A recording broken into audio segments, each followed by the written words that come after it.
بسم اللہ الرحمن الرحیم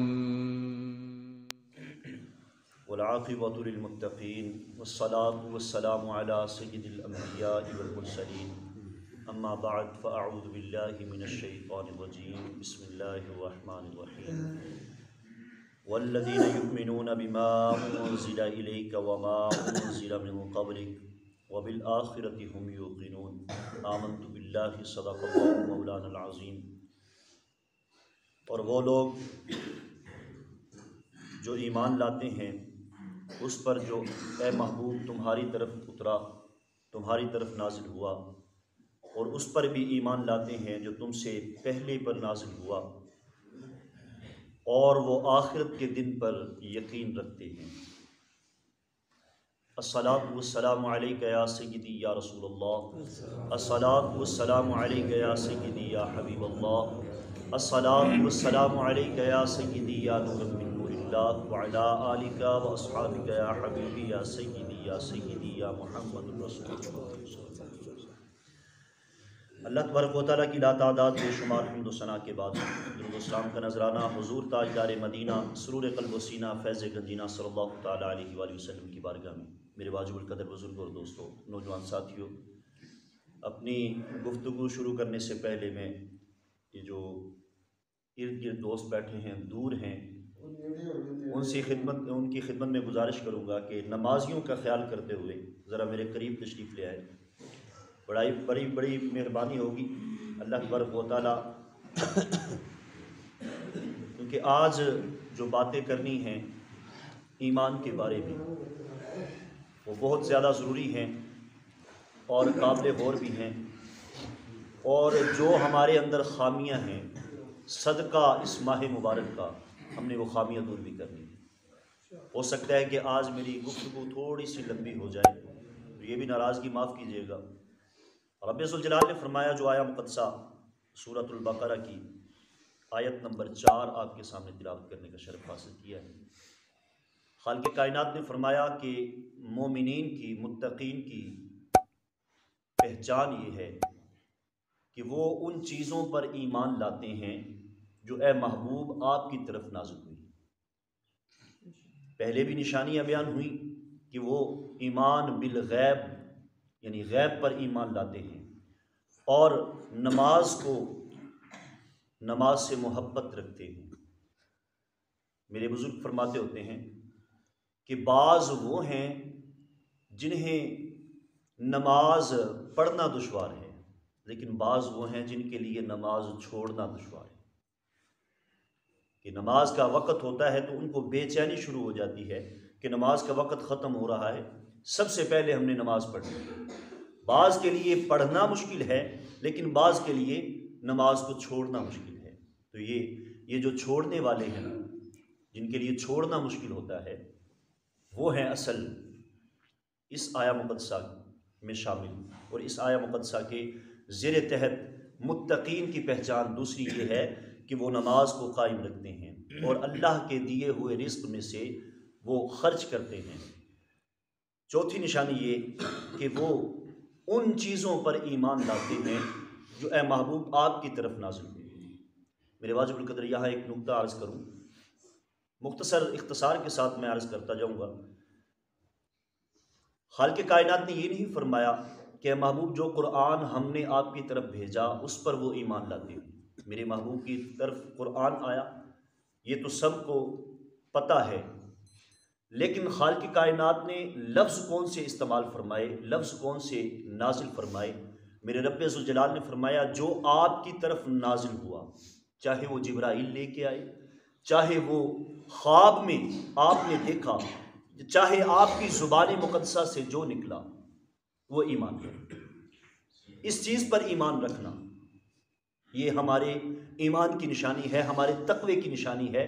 کیا کہ جو میرے آقا علیہ الصلاۃ والسلام کی مبارک زبان سے نکل گیا وہ حق اور سچ ہے، اس پر ایمان لانا یہ ہماری ضرورت ہے۔ وگرنہ ایک چیز پر بھی، ایک فرمان مصطفیٰ پر بھی ہمیں شک گزرا تو ہم دائرہ اسلام سے خارج ہیں، ہمارا ایمانیات کے ساتھ بالکل کوئی تعلق نہیں۔ کیونکہ خالق کائنات نے دوسرے مقام پر فرمایا وما ينطق عن الهوى ان هو الا وحی یوحی، کہ میرا محبوب اپنی مرضی سے لب کھولتا ہی نہیں، جب اللہ کی طرف سے وحی آتی ہے، اللہ کی طرف سے حکم ہوتا ہے، اس وقت میرا محبوب اپنی لب کھولتا ہے، اپنے فرمان جاری کرتا ہے۔ تو میرے واجب القدر اس چیز پر ایمان رکھنا، جو کچھ میرے محبوب کی زبان سے نکل گیا۔ یہاں ایک حدیث مبارکہ بھی آپ کی گوش گزار کروں۔ صحابہ اکرام کا معمول زندگی تھا، زندگی کا ایک معمول تھا، ان کا طریقہ تھا۔ کیا طریقہ تھا؟ کہ جو بھی میرے محبوب فرماتے وہ لکھ لیا کرتے۔ بعض صحابہ نے اس چیز پر اعتراض کیا کہ آپ ہر بات لکھ لیتے ہو، میرے محبوب بعض دفعہ مزاح میں ہوتے ہیں، مزاح فرما رہے ہوتے ہیں، بعض دفعہ قرآن فرما رہے ہوتے ہیں، بعض دفعہ ویسے ہی مسائل بیان فرما رہے ہوتے ہیں۔ تو بعد میں آنے والی قوم جو ہے، بعد میں آنے والے جو امتی ہیں، وہ اس چیز میں تمیز نہیں کر سکیں گے کہ کون سی بات میرے محبوب نے مزاح میں فرمائی ہے۔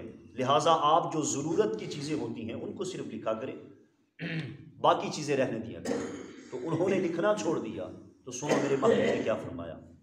میرے محبوب نے فرمایا آپ لکھو، اس زبان سے حق کے سوا کچھ بھی نہیں نکلتا۔ اس زبان سے جو بھی نکلتا ہے وہ حق ہے، حق کے سوا کچھ بھی نہیں نکلتا۔ تو ایمان یہ ہے کہ میرے محبوب کی جو زبان سے نکل گیا اس چیز کا نام ایمان ہے، اس پر یقین رکھنا یہ ایمان ہے۔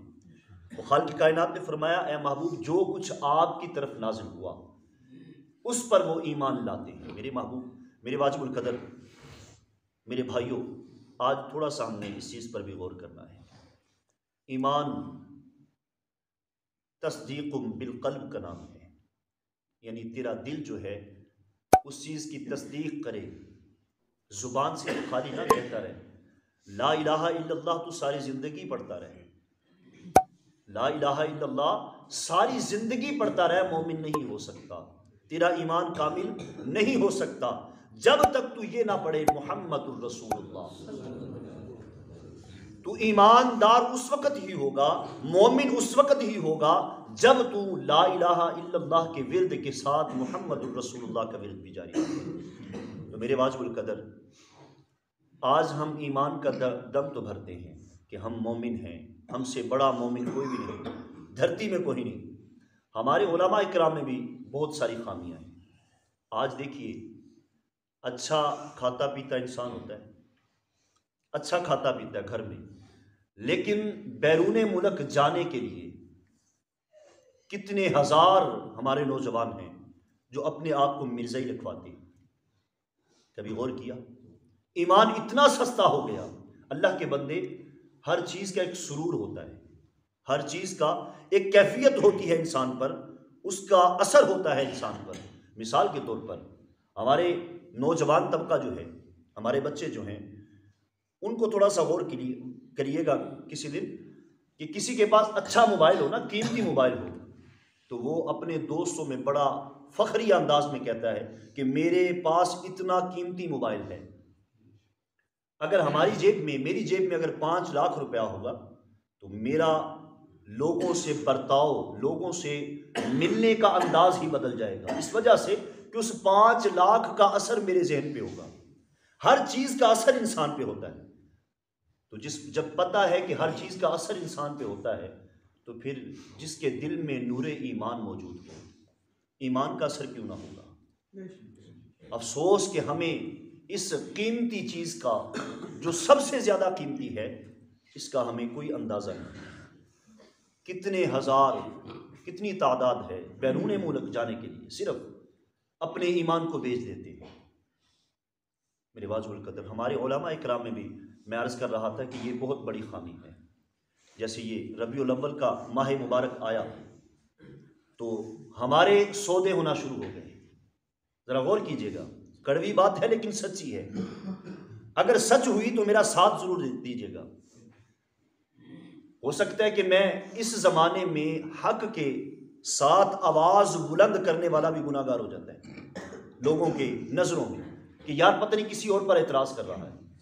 اس کو کوئی کھاتا پیتا اچھا نہیں لگتا. نہیں میرے عزیز محترم، ایسی بات نہیں. جو حق کی بات ہے، مصلی رسول پہ تو بیٹھا ہے، تیرا حق ہے کہ تو اپنی زبان سے نکال. عمل کرنا نہ کرنا وہ تیرے بس کی بات نہیں. تیرے بس میں جتنا ہے میرے محبوب نے فرمایا تو اس کو بیان ضرور کر. حق کی بات کرنا جو ہے یہ بہت ایک ہمارے ایمان کا جز بھی ہے. ہمارے علماء اکرام کا سودا ہونا شروع ہو جاتا ہے. نعت خوان حضرات جو ہیں ان کے سودے ہونا شروع ہو جاتے ہیں. فلاں نعت خوان جو ہے، ہمارے محافل کرانے والے جو ہیں دوست، اب جو بڑا چودھری صاحب ہے اس نے اپنے دل میں نیت کر لی، اپنے ذہن میں بٹھا لیا جو سب سے قیمتی نعت خوان ہے نا، میں نے اپنی محفل میں اس کو بلانا ہے. ہوتا ہے نا ایسا، سب سے قیمتی. کیوں؟ اس وجہ سے کہ لوگ دیکھیں گے تو کہیں گے. افسوس، یہ بات جو ہے یہ دل پہ نقش کیجئے گا. لوگ دیکھیں گے تو کہیں گے کہ سب سے قیمتی، اتنی قیمت اس نے دی، اتنے پیسے اس نے دیے اور اس نعت خواں کو بلایا. سنو میرے محبوب نے کیا فرمایا. میرے محبوب کا فرمان حق ہے نا، میرے محبوب کا فرمان تو حق ہے نا، اس سے اوپر تو کچھ نہیں.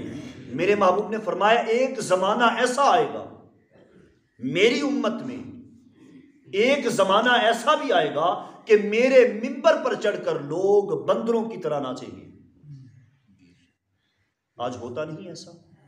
جو سب سے زیادہ اچھلتا ہو، سب سے سونا اچھلتا ہو، ہمارے لیے بہت بڑا عالم دین ہے، بہت بڑا نعت خواں ہے. میرے واجب القدر ہماری عورتوں میں بھی یہ بہت بڑی خامی ہے. ہماری عورتوں میں بھی یہ خامی ہے. عورتوں کی محافل ہوتی ہے. عورت نام کس کا ہے ذرا اس پہ غور کیجیے گا. عورت کا معنی کیا ہے؟ پردہ. جیسے عورت کا جسم چھپانا یہ ضروری ہے، ایسے ہی عورت کا غیر محرم کے سامنے اپنی آواز کو بھی چھپانا ضروری ہے. عورت لیکن افسوس اپنے آپ کو عالمہ فاضلہ کہنے والی اور ہماری نظر میں بہت بلند اور بہت رتبے والی، جب میلاد کا مہینہ آتا ہے تو یہ کاروبار ہے، یہ ایمان نہیں. میرے دوستوں، میرے ساتھ اس چیز میں کہنا کہ واقعی ہمارے اس گاؤں میں یا ہمارے دوسرے شہروں میں اس چیز کا رواج ہے. اس چیز کا رواج، میں کسی پہ اعتراض نہیں کر رہا، خدا را اس چیز کو غلط مت سمجھیے گا. میں حق کی بات اور بڑے افسوس کے ساتھ کہہ رہا ہوں کہ ہمارا اس طرف رجحان ہی نہیں. کس طرف؟ کہ ہماری عورتیں جو محافل کرتی ہیں میلاد مصطفیٰ کی یا دوسری محافل جو کرتی ہیں، ان میں ہماری جو سٹیج پہ چڑھ کے بیٹھی ہماری بہنیں ہیں، ان کی آواز، ہم غیر محرم ہیں نا ان کے لیے، غیر محرم ہے. میری بیٹی، میری بہن جو ہے اس کی آواز آپ کیوں سنیں؟ آپ کی بہن، آپ کی بیٹی جو ہے اس کی آواز میں کیوں سنوں؟ اس وجہ سے کہ میں اس کے لیے غیر محرم ہوں. اگر تو بہت بڑی محفل بھی کروا رہا ہے لیکن اس میں غیر شرعی میرے محبوب کے فرمان کے خلاف کر رہا ہے تو تیری محفل قابل قبول نہیں. جتنا مرضی تو خرچہ کر لے، شریعت کے دائرے سے باہر جب تو نکلے گا تیری وہ محفل جو ہے وہ تیرے لیے وبال بن جائے گی. تو آج سٹیج پہ چڑھ کر مائک میں ہماری بہنیں جو ہیں وہ جتنا بلند بولیں گی، ہمیں یہ نہیں پتا کیا بول رہی ہے، الف بے پڑھا رہی ہے، کیا پڑھا رہی ہے، ہمیں اس چیز سے غرض نہیں. بس اتنا پتا ہے کہ اس کی آواز بہت بلند ہے. اللہ کے بندے، شریعت کے بندے، کیا شریعت کا مذاق بنا رہا ہے؟ ہمارے اندر یہ کتنا بڑا یہ غلط رواج جو ہے جو ہمارے اندر موجود ہے اس وقت. اللہ تبارک و تعالیٰ کرم فرمائے. محفل کروانی ہے تو شریعت کے دائرے میں رہ کے کروا. محفل کا انکار نہیں، یہ بے شک نور والی محفل ہے، نور والے کی محفل ہے، لیکن اس میں جب تو شریعت کے دائرے سے باہر نکلے گا، تیری گھر کی عورت جو ہے وہ بے پردہ ہوگی تو تیرے پلے کیا رہ جائے گا؟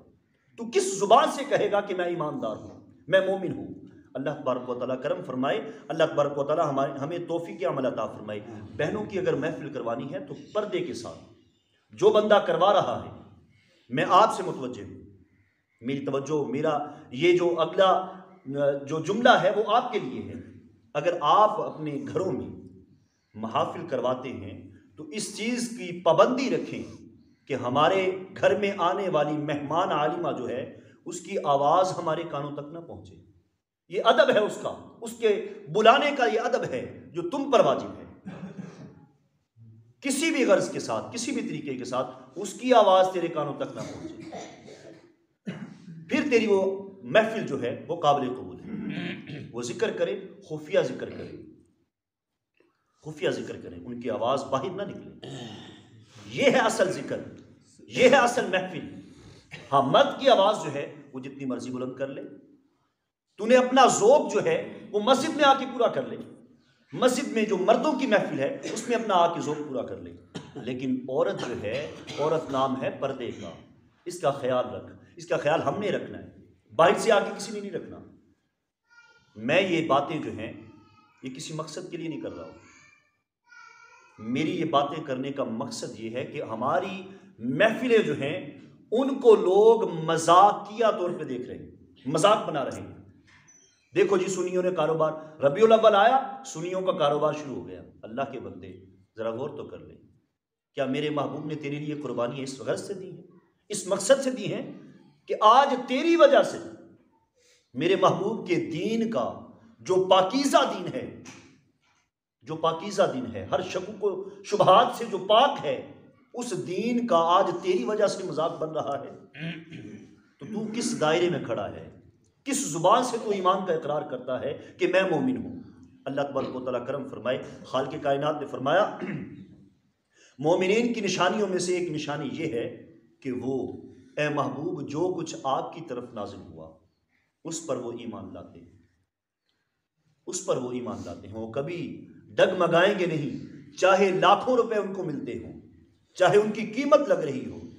ایک عورت کے بارے میں آتا ہے جس کا ذکر علامہ اقبال نے بھی کیا ہے. اس عورت کے بارے میں آیا کہ اس کو غیر مذہب جو ہندو لوگ تھے انہوں نے پکڑ کر نا اس کو کنویں کے، اندھے کنویں کے کنارے کھڑا کیا، اور اس کے سامنے بڑے بڑے سانپ اور بچھو جو ہے اس اندھے کنویں میں گرائے، اور بعد میں اس کو کہتے ہیں کہ اب تھوڑی دیر بعد نا تجھے بھی اس کنویں میں گرا دینا ہے، ذرا سوچ لے، تجھے بھی اس کنویں میں گرا دینا ہے، اپنے ایمان سے پھر جا، کلمہ چھوڑ دے. اس نے کہا ٹھیک ہے میں تمہاری بات مانوں گی، لیکن ایک رات کے لیے مجھے وقت دے دیا جائے. یہ ہے اللہ والوں کی پہچان. ایک رات کے لیے مجھے وقت دے دیا جائے تاکہ میں سوچ لوں. انہوں نے کہا ٹھیک ہے ہماری بات بنتی ہے، تو ایک رات میں کیا فرق ہے. انہوں نے وقت دے دیا. ایک رات کے بعد جب صبح ہوئی تو بڑے خوش و خرم جب اس کے گھر کی طرف گئے کہ آج ہماری بات بن گئی، اس کو نکالا، جب کنویں کے کنارے لائے اور پوچھا ہاں بھائی اب تمہارا کیا خیال ہے، ایمان سے پھرتی ہو یا نہیں. اس نے کہا مجھے کسی چیز کا کوئی فکر نہیں ہے، آپ شوق سے مجھے کنویں میں گرا دیجیے. وہ بڑے پریشان ہوئے کہ ہمارا ذہن تو کچھ اور تھا لیکن عورت ہمارے ذہن کے خلاف نکلی.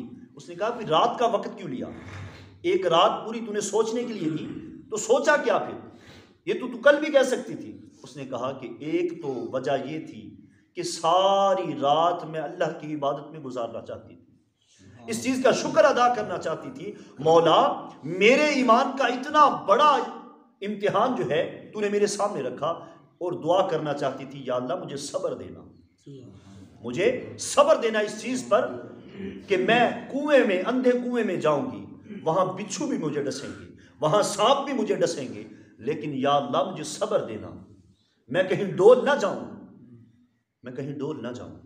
میں اس چیز کے لیے، اس غرض کے لیے تم سے ایک رات کا وقت مانگا تھا، اور میری کوئی غرض نہیں تھی، ہاں مجھے تم شوق سے گرا دو. یہ ہے مومنین، یہ ہے ہمارا ایمان کہ زمانہ سارا تیرے مخالف ہو جائے لیکن تو ایمان سے ڈگمگائے گا، تو ایمان سے نہ ڈگمگائے. جو تو زبان سے کہہ رہا ہے، اگر مومن ہونے کا تو دعویٰ لا الہ الا اللہ محمد رسول اللہ تو زبان سے پڑھتا ہے، تو تیرے اعمال سے بھی اس کی جھلک نظر آنی چاہیے، تیرے کاموں سے اس کی جھلک نظر آنی چاہیے. یہ نہیں خالی غرض صرف آج ہمارے اندر یہ بہت بڑی خامی ہے.